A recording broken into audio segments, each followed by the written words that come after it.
నీల్ 6 గంటలు అయిపోయిందా? లేదు, ఇంకా 5:30 అయింది అంతే. నీకు టైం చూడడం రావడం చాలా మంచిదైంది. అయితే నువ్వు కూడా నేర్చుకో. కుక్కు టీవీ కిడ్స్ యాప్ డౌన్లోడ్ చేసుకో. और एवरीडे कुछ नया सीखो. ఆనంద్పూర్ అనే గ్రామంలో ఒక పేద రైతు కుటుంబం నివసించేది. విక్రమ్ ఇంకా లత. వాళ్లకంటూ సొంత పొలం ఏమీ లేదు. అందుకని ఊర్లో ఉన్న ఒక ధనవంతుడు భాను పొలాన్ని దున్నుకుని బతికేవాళ్లు. వాళ్లు ఎంత పంటను పండించినా అందులో సగం భాను తీసుకువెళ్లిపోయేవాడు. మిగిలిన పంటను వీళ్ల వాటాలోకి వచ్చేది. దాన్ని అమ్మితే వాళ్లకి చాలా తక్కువ డబ్బు వచ్చేది. ఇదిగో లత, ఈసారి పంట డబ్బులు. ఈసారి కిందటిసారి కంటే తక్కువగా వచ్చిందేంటండి? ఇప్పుడు నాకేం చేయాలో అర్థం కావట్లేదు. కాస్త లాభాలు బాగా వచ్చాయంటే ఈసారి సంజయ్ కాలేజీ ఫీజు కట్టేయచ్చు అనుకున్నాను. కానీ ఇప్పుడు అది కూడా కష్టం అనిపిస్తూ ఉంది. నాన్నా, నేను కూడా ఏదైనా పని చెయ్యాలి అనుకుంటున్నాను. దాంతో మీ ఇద్దరికి కాస్త సహాయంగా ఉంటుంది కదా. నీ ఆలోచన బాగానే ఉంది బాబు, కానీ ఈ ఊళ్ళో ఉద్యోగం ఎక్కడ దొరుకుతుంది? ఏంటండి మీరు? ఒక్కసారి తనను ప్రయత్నం చేసి చూడనివ్వండి. ఎవరికి తెలుసు, తన అదృష్టం వల్ల ఏదైనా పని దొరుకుతుందేమో. సరే, ప్రయత్నించు బాబు. సంజయ్ పని కోసం వెతకటం మొదలు పెడతాడు. మరుసటి రోజు ఉదయం తను ఊర్లోని ప్రతి దుకాణం, ప్రతి వ్యాపారి దగ్గరికి వెళ్తాడు. బాబాయ్, మీ దగ్గర ఏదైనా పనుందా నేను చేయగలిగేది? లేదు బాబు, మాది చాలా చిన్న వ్యవసాయ భూమి. మా కుటుంబ సభ్యులు అందరం కలిసి చేసుకుంటున్నాం. సరే బాబాయ్. ఉదయం నుండి సాయంత్రం అవుతుంది. సంజయ్కి ఏ పని దొరకలేదు. తను నిరాశగా ఒక చెట్టు దగ్గరికి వెళ్లి కూర్చుంటాడు. ఏదైనా ఉద్యోగం దొరికితే అప్పుడు నాన్నకి కాస్త సాయంగా ఉండొచ్చు అనుకున్నాను. కానీ నాకు ఎక్కడా ఉద్యోగం మాత్రం దొరకలేదు. తను ఎంతో దిగులుగా కూర్చోవడం చూసి తన స్నేహితుడు మయూర్ తన దగ్గరికి వెళ్తాడు. ఏమైంది మిత్రమా, ఎందుకింత దిగులుగా ఉన్నావు? ఏమని చెప్పమంటావు? నాన్నకి కాస్త సాయంగా ఉండాలని అనుకున్నాను, కానీ ఎక్కడా ఉద్యోగం మాత్రం దొరకట్లేదు. అయితే నువ్వు సొంతంగా వ్యాపారం మొదలు పెట్టొచ్చు కదా. దానికైనా నాకు కొంత డబ్బు కావాలి కదా.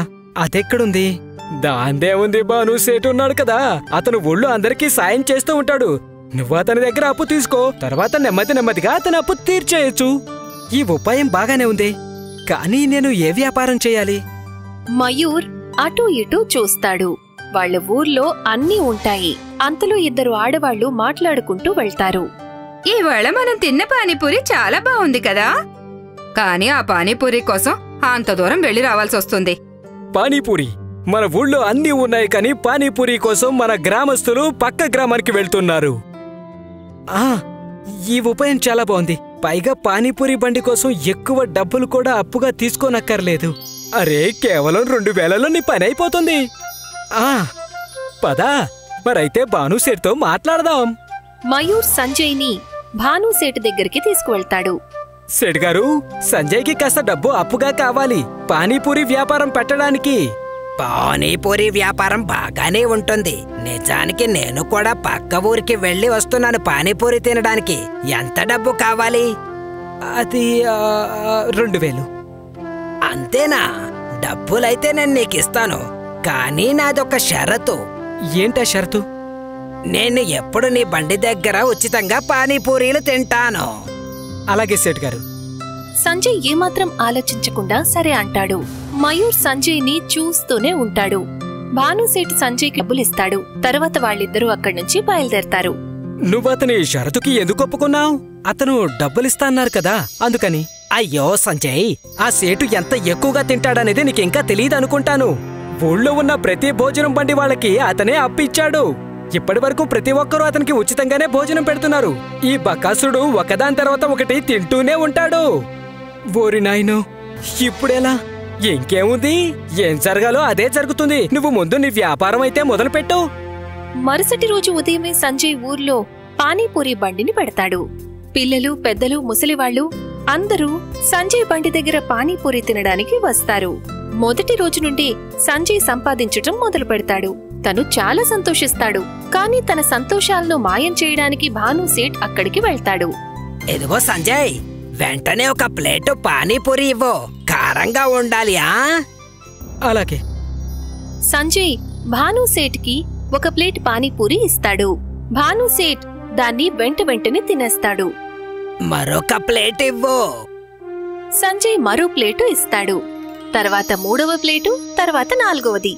అలా చూస్తూ ఉండగానే భానుసేట్ 6 ప్లేట్లు తినేస్తాడు. ఒక్క రూపాయి కూడా ఇవ్వకుండా అక్కడ్నుంచి వెళ్లిపోతాడు. సంజయ్కి అప్పుడు అర్థమవుతుంది మయూర్ ఏం చెప్పాలనుకున్నాడు అని. ఇదిక ప్రతిరోజు జరగడం మొదలవుతుంది. భాను సేట్ ప్రతిరోజు 6 ప్లేట్ల పానీపూరి ఉచితంగా తిని వెళ్తాడు. సంజయ్ లాభం పూర్తిగా తగ్గిపోతుంది. తను కంగారు పడతాడు. ఒకరోజు దాని గురించే ఆలోచిస్తూ తను పనిచేసుకుంటాడు. అంతలో అక్కడికొక సాధువు వస్తాడు. బాబూ, చాలా ఆకలిగా ఉంది. నువ్వు నాకు ఏవైనా ఇవ్వగలవా? నా దగ్గర కేవలం పానీపూరి ఉంది. మీకు అభ్యంతరం లేకపోతే ఇది తినండి. సంజయ్ ఆ సాధువుకి ఒక ప్లేట్ పానీపూరి ఇస్తాడు. ఆ సాధువు కడుపు నిండిపోతుంది. నీకు మంచి జరగాలి బాబూ. నేను నీ బాధకు కారణం తెలుసుకోవచ్చా? సంజయ్ అతనికి భాను సేట్ తినే ఉచిత పానీపూరి గురించి చెప్తాడు. నేను నీకు సహాయం చేయగలను. నాకు ఒక శుభ్రమైన ప్లేట్ ఇవ్వు. సంజయ్ ఆ సేటుకి ఒక ప్లేట్ ని ఇస్తాడు. సాధువు ఏదో మంత్రం చదివి ఆ తర్వాత ఆ ప్లేట్ ని సంజయ్కి తిరిగిస్తాడు. ఇప్పుడు ఇది మాయా ప్లేటు. ఇందులో నువ్వు ఏం పెట్టినా సరే అది ఒకదాని తర్వాత ఒకటి వస్తూనే ఉంటుంది. కానీ గుర్తుంచుకో, దీనిని ఒక్కసారే ఉపయోగించాలి. కాస్త తెలివిగా ఉపయోగించు. అంతా మంచే జరుగుతుంది. సాధువు సంజయ్ని ఆశీర్వదించి అక్కడ్నుంచి వెళ్లిపోతాడు.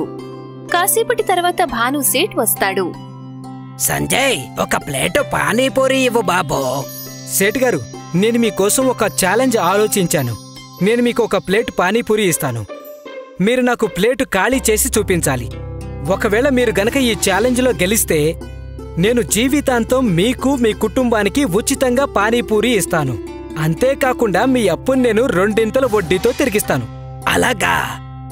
కానీ ఒకవేళ మీరు ఈ ఛాలెంజ్లో గనక ఓడిపోతే మీరు ఈ ఊళ్ళో ఏ బండి దగ్గర కూడా ఎప్పుడూ ఉచితంగా ఏమీ తినకూడదు. అర్థమైందా? ఏంటి, మీరు ఒప్పుకుంటున్నారా? అయినా ఒక ప్లేట్లో మహా అయితే 10 కంటే ఎక్కువ పానీపూరీలుండవు కదా. నాకు రెట్టింపు లాభం కలుగుతుంది. గ్రామస్తులందరూ అక్కడికి వచ్చి నిలబడతారు. సంజయ్ భానుకి పానీపూరీని ఇస్తాడు. తను పానీపూరీని మంత్రించిన ప్లేట్లో పెట్టిస్తాడు.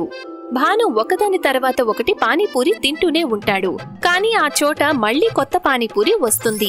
అతను వెంటనే 20-30 పానీపూరీలు తింటాడు. కాని అప్పుడు కూడా ప్లేట్ నిండుగానే ఉంటుంది. అరే, ఏంటి ఇదే మాయా? ఈ ప్లేటు ఎందుకు ఖాళీ అవ్వడం లేదు? ఇదే కదా ఛాలెంజ్. భాను మరో 20-30 పానీపూరీలు తింటాడు. ఇకిప్పుడు తన పొట్ట పగిలేలాగా తయారవుతుంది. అరే, చాలు చాలు చాలు. ఇక నా వల్ల కాదు. నేనింక తినలేను. అస్సలు వద్దు. నేను ఓడిపోయాను. అయితే ఇక నుండి మీరు ఈ ఊళ్ళో ఎవరి దగ్గర ఉచితంగా ఏమీ తినకూడదు. నేను తినను. భాను సేట్ తన పెద్ద పొట్టను పట్టుకుని ఇంటివైపు పరుగులు తీస్తాడు. గ్రామస్తులందరూ అతని పరిస్థితిని చూసి నవ్వుతారు. సంజయ్ ఇచ్చిన మాయా పానీపూరీల వల్ల గ్రామస్తులందరూ భాను తినే ఉచిత భోజనం నుంచి విముక్తి పొందారు.